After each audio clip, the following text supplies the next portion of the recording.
नमस्कार। News brief देख रहे हैं आप और मैं हूं शिपवन शर्मा। तो चलिए शुरुआत करेंगे बुलेटिन की। जम्मू कश्मीर में पुलिस सिस्टम को और मजबूत करने और एडमिनिस्ट्रेटिव मामलों में सुधार लाने के लिए जम्मू कश्मीर के गवर्नर मनोज सिन्हा ने एक बड़ा ट्रांसफर ऑर्डर जारी किया है और इसके तहत 82 ऐसे अधिकारी हैं, ऐसे ऑफिसर्स हैं जिनका की ट्रांसफर और पोस्टिंग की गई।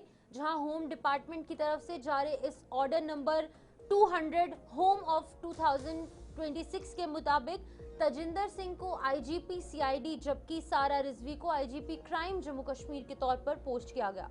डॉक्टर विनोद कुमार को डीआईजी नॉर्थ कश्मीर, हसीब उर रहमान को डीआईजी ट्रैफिक कश्मीर के तौर पर पोस्टिंग मिली है। आपको बता दें कि आमोद अशोक नागपुरे जो कि एसएसपी अनंतनाग के तौर पर अब काम करेंगे, जो कि पहले उधमपुर में एसएसपी के तौर पर कार्यरत थे, जबकि अमृतपाल सिंह को एसएसपी उधमपुर की जिम्मेदारी दी गई। वहीं हरिप्रसाद केके को एसएसपी बड़गाम, जबकि नेहा जैन को एसपी ईस्ट श्रीनगर के तौर पर पोस्ट किया गया।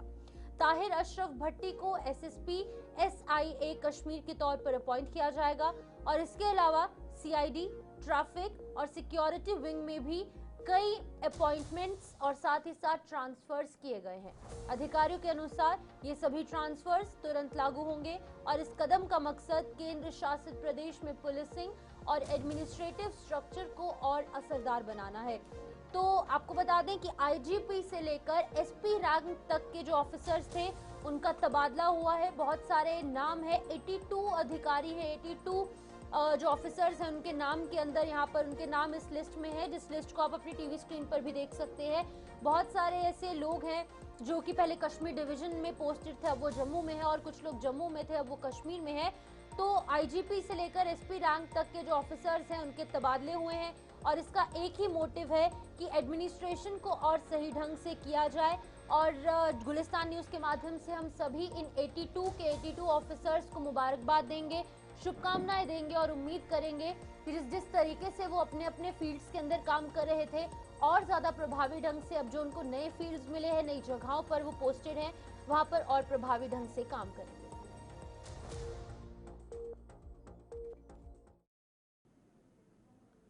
उपराज्यपाल मनोज सिन्हा ने आज जम्मू कश्मीर पुनर्वास सहायता योजना 2022 के तहत शहीद सब इंस्पेक्टर दीपक शर्मा की पत्नी अलका शर्मा को नियुक्ति पत्र सौंपा।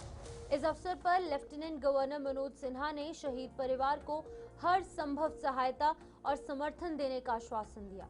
सब इंस्पेक्टर दीपक शर्मा ने 2024 में कठुआ में एक कुख्यात गैंगस्टर को मार गिराते हुए अपने प्राणों की आहुति दी थी और उनके साहस और उनके बलिदान को राज्य ने हमेशा याद रखा है और आगे भी इसी तरीके से रखा जाएगा। तो ये बातें थी जिनको कि एलजी मनोज सिन्हा की तरफ से कहा गया। और ये है अलका शर्मा जिनको कि आप एक्सट्रीम साइड पर देख सकते हैं और बीच में एलजी मनोज सिन्हा उनके साथ मौजूद है और उनको नियुक्ति पत्र सौंपा है और एक उम्मीद की किरण कहीं ना कहीं अलका शर्मा और उनका जो परिवार है, उनका जो घर है, वहां पर भी हुई है, क्योंकि अब उनका भरण पोषण की जिम्मेदारी, जिस तरीके से पहले ही प्रशासनिक तौर पर कहा गया था कि हर संभव मदद, एवरी पॉसिबल एफर्ट जो है वो किया जाएगा, और उसी के तहत जम्मू कश्मीर पुनर्वास सहायता योजना के तहत सब इंस्पेक्टर दीपक शर्मा जो कि शहीद हुए थे, उनकी पत्नी को आज नियुक्ति पत्र सौंपा है। कहीं ना कहीं अलका शर्मा की फैमिली और उनकी आंखों में एक उम्मीद थी और अब ये उम्मीद पूरी हुई और अब इन्हें जो है ये ऑफर लेटर सौंपा गया और अब इन्हें जो है एक सरकारी नौकरी दी गई और अब ये अपने फैमिली को और अपना भी ध्यान रख सकते हैं।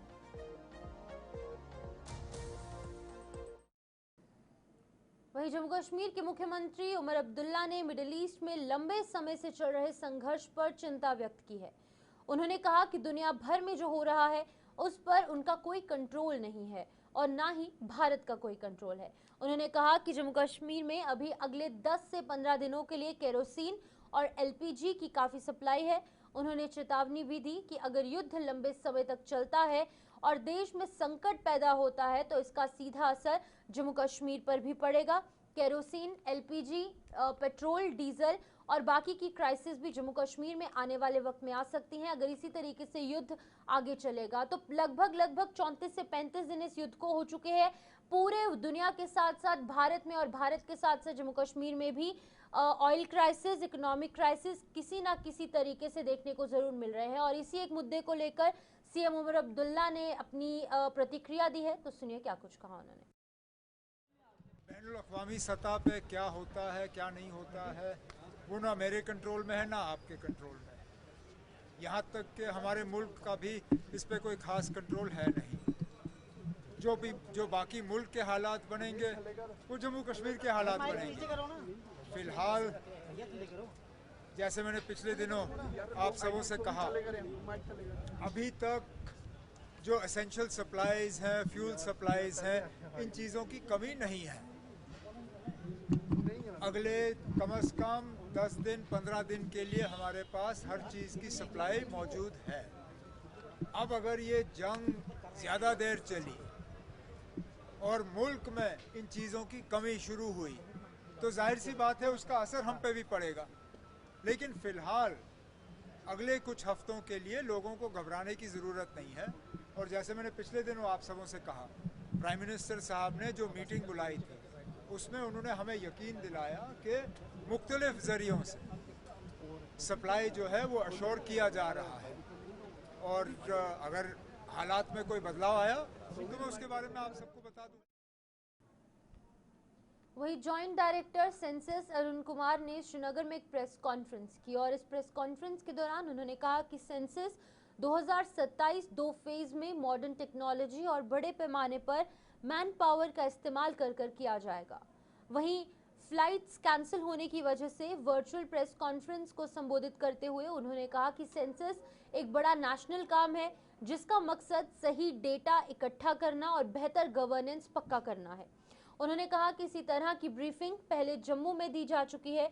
उन्होंने ये भी कहा कि जम्मू कश्मीर में सेंसस प्रोसेस जो है वो अलग अलग लेवल पर शुरू किया जाएगा, जिसमें करीब 25 से 30 हज़ार सुपरवाइजर्स और करीब 10 हज़ार जो इन्यूमेटर्स हैं वो शामिल होंगे। और जबकि 220 अधिकारी पहले से ही कोऑर्डिनेशन प्रोसेस में लगे हुए हैं ताकि ये बड़ा काम सफलतापूर्वक पूरा हो सके।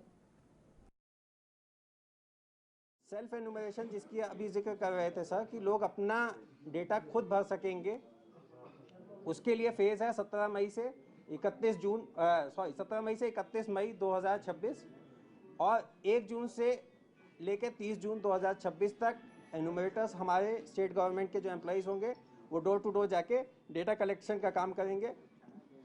ये house listing and housing census का फेज़ है। इसमें हम लोग फ्रेम फाइनलाइज करते हैं एक्चुअल पॉपुलेशन एनुमरेशन के लिए।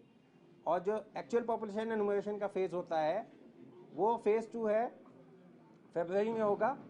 स्नो बाउंड एरियाज़ के लिए जो कि विलेजेस हमारे स्नो बाउंड होंगे वो सितंबर 2026 में ही उनका एनुमरेशन कंप्लीट कर लिया जाएगा, जिससे कि कोई भी व्यक्ति छूटे नहीं। इम्पॉर्टेंट पॉइंट ये है कि सेंसस के द्वारा जब पॉपुलेशन बताई जाती है वो एक पॉइंट ऑफ टाइम पे बताई जाती है, वो 00 आवर्स ऑफ 1 मार्च 2027 है। स्नो बाउंड एरियाज़ के लिए वो 1 अक्टूबर 2026 होगा, क्योंकि उनका एनुमरेशन हम लोग पहले कर लेंगे। स्टेट गवर्नमेंट ने इसके लिए नोटिफिकेशन निकाल दिए हैं। जैसे जैसे सेंट्रल गवर्नमेंट ने नोटिफिकेशन किया कि इंटेंशन है हम लोगों का सेंसस कराने का, कब कराएंगे, उसके पैरेलल स्टेट गवर्नमेंट भी एक नोटिफिकेशन निकालती है। उसी तरह फर्स्ट फेज़ के पीरियड का नोटिफिकेशन भी हो चुका है यूटी एडमिनिस्ट्रेशन की तरफ से। और जो क्वेश्चन पूछे जाएंगे फर्स्ट फेज़ में, उन क्वेश्चंस का भी नोटिफिकेशन हो चुका है। तो एनुमरेटर अपनी मर्जी से कोई सवाल नहीं पूछ सकते। जो क्वेश्चन है डिसाइडेड है, नोटिफाइड है, वही क्वेश्चंस पूछ सकते हैं एनुमरेटर्स। ये क्वेश्चंस हैं, एक बार देख लें कि इसमें विश्व प्रसिद्ध शिवखोड़ी धाम में स्थानीय व्यापारियों और श्रद्धालुओं ने आज मार्केट बंद कर विरोध प्रदर्शन किया। ये विरोध वर्ष 2024 के आतंकी हमले के बाद यात्रा समय सीमित किए जाने के खिलाफ था, जहां प्रशासन ने सुरक्षा कारणों से शिवखोड़ी यात्रा का समय 5 बजे तक निर्धारित किया, जबकि पहले ये 24 घंटे यात्रा चलती नजर आती थी।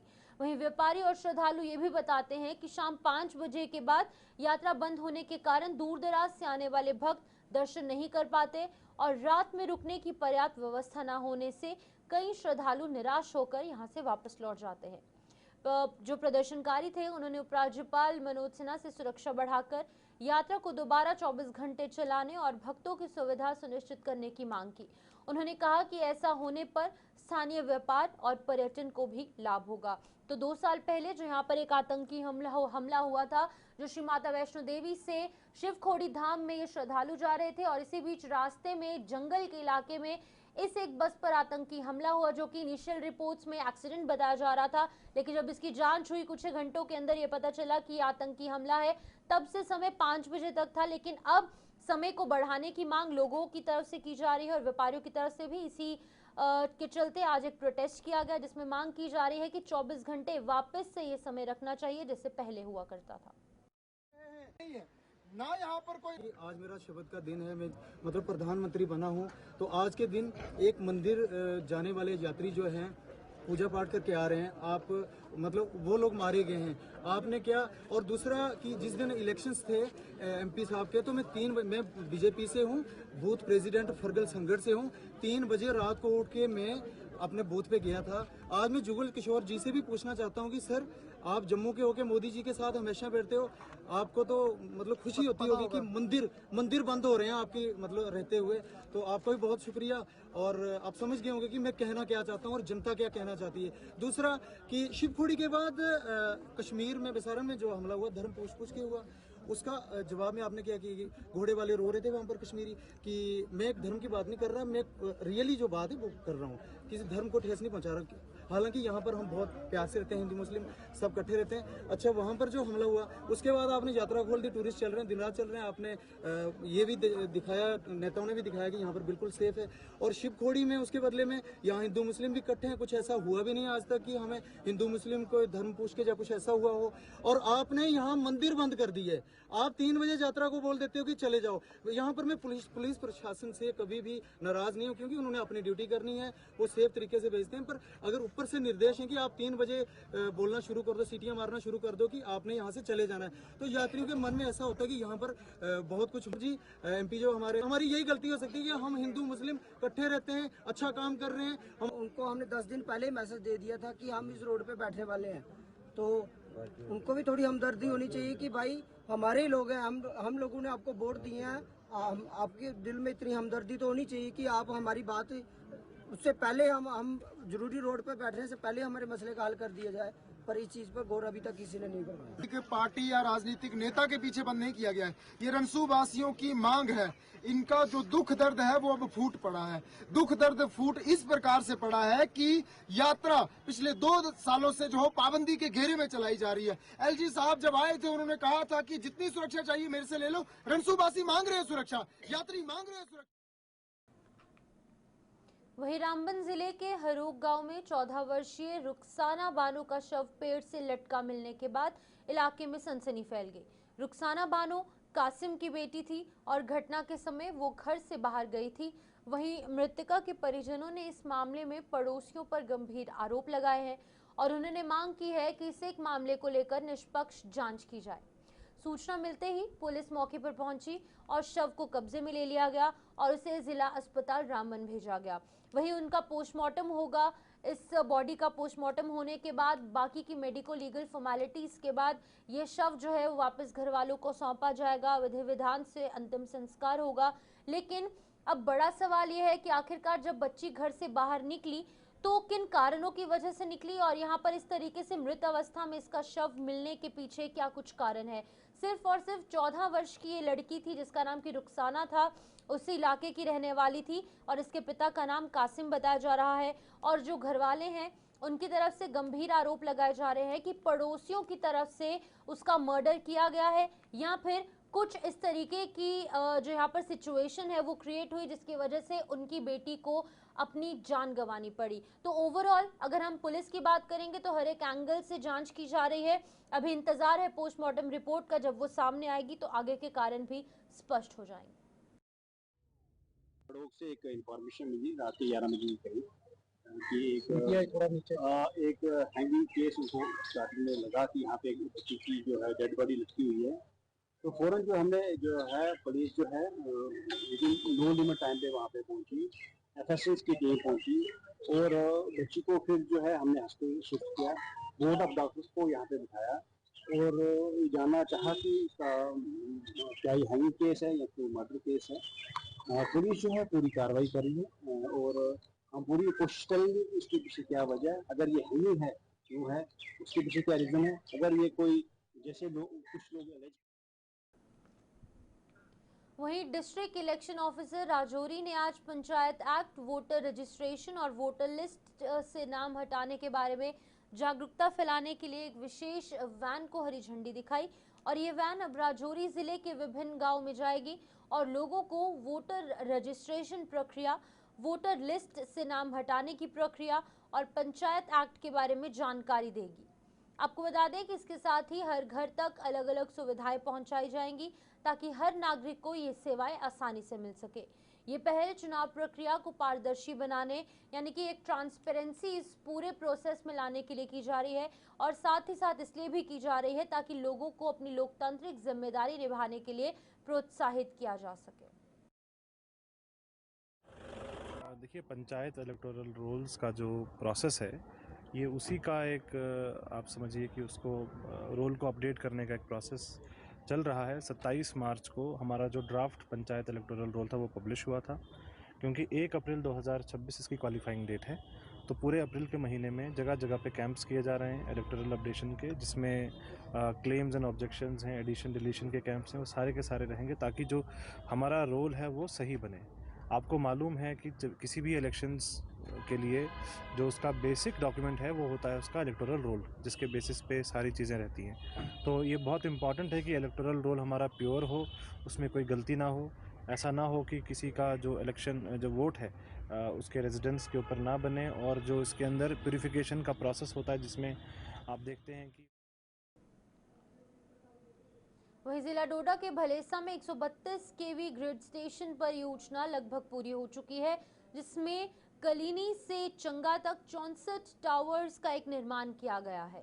हालांकि अंतिम टावर को लेकर विवाद उत्पन्न हो गया है, लेकिन स्थानीय निवासियों के आरोप है कि सर्वे में जानबूझकर बदलाव किए गए जिससे कि भूमि मालिकों को नुकसान हुआ। वहीं निवासी दावा कर रहे हैं कि हाई वोल्टेज लाइनों के कारण उनके घर बनाने की संभावना सीमित हो गई है और उन्हें अपर्याप्त मुआवजा देने की पेशकश की गई। उन्होंने अधिकारियों से न्यायपूर्ण मुआवजा देने या फिर वैकल्पिक भूमि मुहैया करवाने की भी अपील की है। हमको मुश्किल ये आ रही है, हम गरीब शख्स हैं, हमने यहीं पे बनाया मकान, हमको कहीं और जगह ज़मीन कुछ नहीं है, हम कहीं और जगह नहीं बना सकते हैं। हम यही चाहते हैं कि इधर हमें कोई टावर लाइन नहीं आनी चाहिए मकान से। नहीं, हमको कोई ज़मीन नहीं, इतनी सी ज़मीन है, यहाँ पे हमने बनाया है। तो परेशानी आ रही है, ये जो मेन ग्रिड स्टेशन है इसकी वजह से यहाँ परेशानी आ रही है। यहाँ जो हमारे घर वगैरह बनने थे यहाँ पे, तो वो अब नहीं बन रहे हैं टावर की वजह से। टावर यहाँ जो 132 की भी इसकी वजह से यहाँ पे बन रहा है। हम सारे लोग यहाँ लगभग गरीब है, ज़मीन जो है हमारे पास थोड़ी बहुत बची है, तो इनमें हमने थोड़ा बहुत मकान बनाने थे अभी, लेकिन ये ग्रिड स्टेशन वाले यहाँ बड़े परेशान अभी कर रहे हैं कि यहाँ से हमने लाइनें डालनी ऊपर से और उसके बाद ये टावर बनाना है यहाँ पे। तो हमारे पास सिर्फ इतनी ज़मीन बची है, यहाँ तो हमें ज़मीन की जगह ज़मीन दी जाए यहाँ पे, यहाँ तो कम 1 करोड़ प्लस यहाँ जो है वो मुआवजा यहाँ पे दे दिया जाए, तो उसके लिए लगभग हम कुछ कर सकते हैं। भारतीय सेना ने पुंछ के बफलियाज में शहीद सूबेदार अजय सिंह की याद में आयोजित वॉलीबॉल टूर्नामेंट का समापन किया, जहां 3 दिनों के इस टूर्नामेंट का उद्देश्य स्थानीय युवाओं में खेल भावना और प्रतिस्पर्धा को बढ़ावा देना था। कुल 8 टीमों ने इस टूर्नामेंट में भाग लिया, जिसमें लगभग 112 खिलाड़ियों ने अपनी प्रतिभा का प्रदर्शन किया। टूर्नामेंट के अंतिम मैच में खान क्लब बफलियाज और चौधरी क्लब थाना मंडी के बीच में एक रोमांचक मुकाबला हुआ, जिसमें कि खान क्लब ने शानदार खेल दिखाते हुए इस टूर्नामेंट को अपने नाम किया। जैसा कि बफलियाज की पूरी जनता को पता था कि आज यहाँ पे वॉलीबॉल टूर्नामेंट का फिनाले था, और जिसमें बड़ी खुशी की बात है कि हमारे बफलियाज की टीम ने 8 टीमों के साथ मुकाबला किया और ये जीत के फतेह हासिल की है इन्होंने। मैं इनको दिल से मुबारकबाद पेश करती हूँ कि इनके अंदर वो जज्बा है, और हमारी कोशिश रहेगी कि इनके लिए खेल के लिए जो भी और सहूलियत हों वो इनको मुनसब की जाए।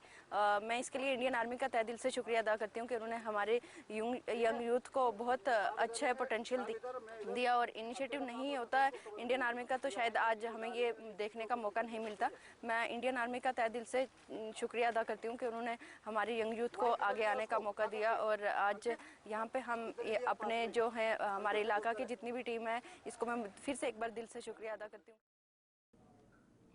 वहीं जिला पुंछ के हाउस लिस्टिंग और हाउसिंग सेंसस के पहले चरण के तहत आयोजित 3 दिवसीय ट्रेनिंग प्रोग्राम आज संपन्न हुआ। इसका मकसद संबंधित अधिकारियों को हाउस लिस्टिंग और हाउसिंग सेंसस को प्रभावी तरीके से करने के लिए जरूरी जानकारी और दिशा निर्देश देना था। इस ट्रेनिंग प्रोग्राम में डेटा कलेक्शन और सेंसस की प्रक्रिया में पारदर्शिता सुनिश्चित करने के लिए आधुनिक तकनीकों के इस्तेमाल के बारे में विचार से जानकारी दी गई और इसका आयोजन प्रिंसिपल सेंसस ऑफिसर की देखरेख में किया गया, जिससे कि पुंछ जिले में जनगणना 2027 के सफल आयोजन की तैयारियों को और मजबूती मिलने की उम्मीद है। आज जो ये हमारी ट्रेनिंग है ये सेंसस के रिगार्डिंग है। ये हमारा जो है आज आखिरी सेशन है फर्स्ट फेज़ का। पहले हमारा 24 को और 25 को तो आज जो हमारा रिवीजन जो हमने उन 2 दिनों में सीखा था उसको अब रिवीजन में कर रहे हैं हम। और इसमें जो हमारा सेंसस है इसके जो फेज़ फर्स्ट की ट्रेनिंग थी जिसमें हमारे चार्ज ऑफिसर्स और डिस्ट्रिक्ट लेवल के ऑफिसर्स और उनके जो टेक्निकल स्टाफ है उसको ट्रेन कर रहे हैं।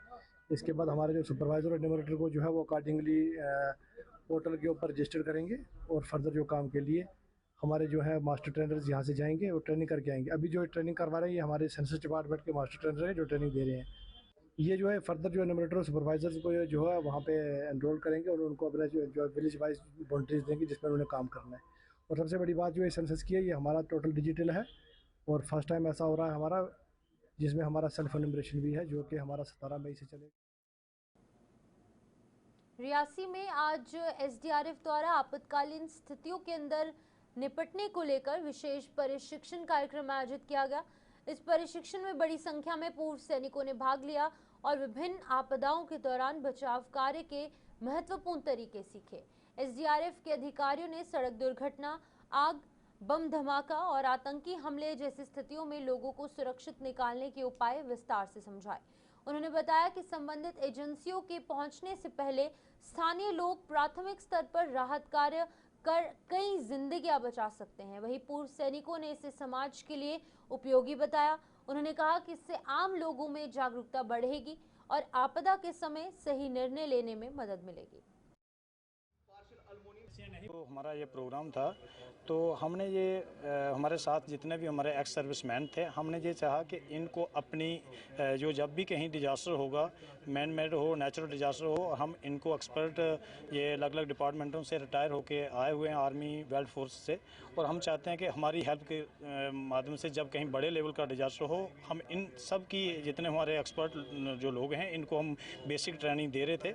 इसका मकसद ये था कि आने वाले समय में हमारी हेल्प करके हम काफ़ी लोगों की जो जानों व माल की सेफ्टी कर सकते हैं, बचाव कर सकते हैं। प्रोग्राम रखा गया था आज स्टेट के जो डिज़ास्टर रिस्पांस फोर्स है उनकी तरफ से हमारे एक्स सर्विसमैन हैं जो उनको थोड़ी ट्रेनिंग दी जाए कि मैन मेड या नेचुरल डिज़ास्टर अगर कोई हो डिस्ट्रिक्ट रियासी में या किसी भी तहसील में तो उसमें हमारे एक्स सर्विसमैन उसको किस तरह से मदद कर सकते हैं उस स्टेट एडमिनिस्ट्रेशन को उस डिज़ास्टर्स में लोगों की हेल्प करने के लिए।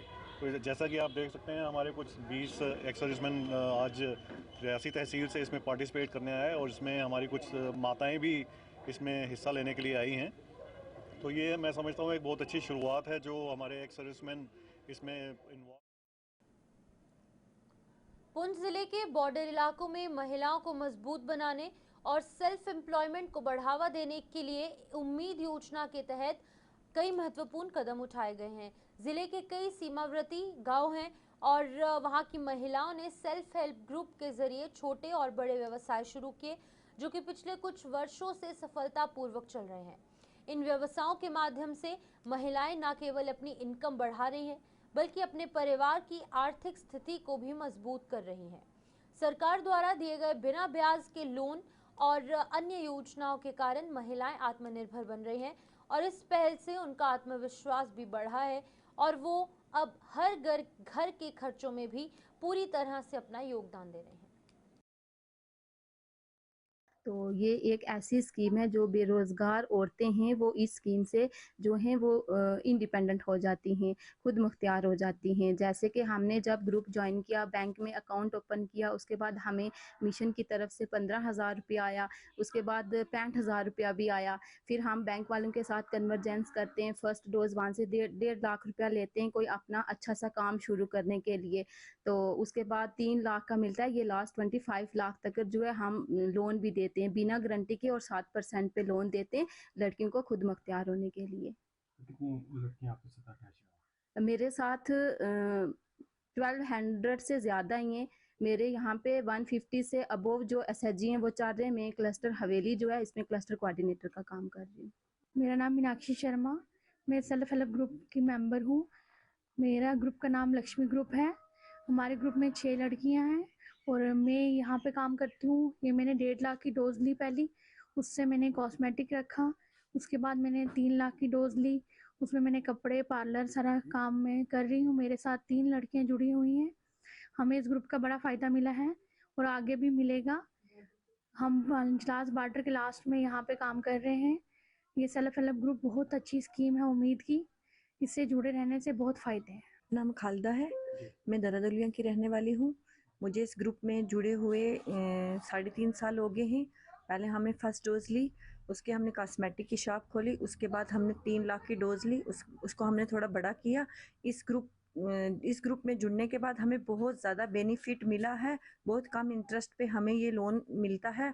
उसके बाद ऐसे कोई इसमें गारंटर नहीं होता, कोई कुछ नहीं होता है, बिल्कुल बिना गारंटर के ये हमें लोन मिलता है। आज बिल्कुल जिसको कहीं से भी लोन नहीं मिलता था, सेल्फ हेल्प ग्रुप में जुड़ के लोन लेके आज लड़कियों ने बहुत ज़्यादा हमारे। तो चलिए फिलहाल न्यूज़ ब्रीफ में इतना ही। दीजिए इजाज़त और तमाम बड़ी अपडेट्स के लिए आप जुड़े रहिए गुलिस्तान न्यूज़ के साथ। नमस्कार।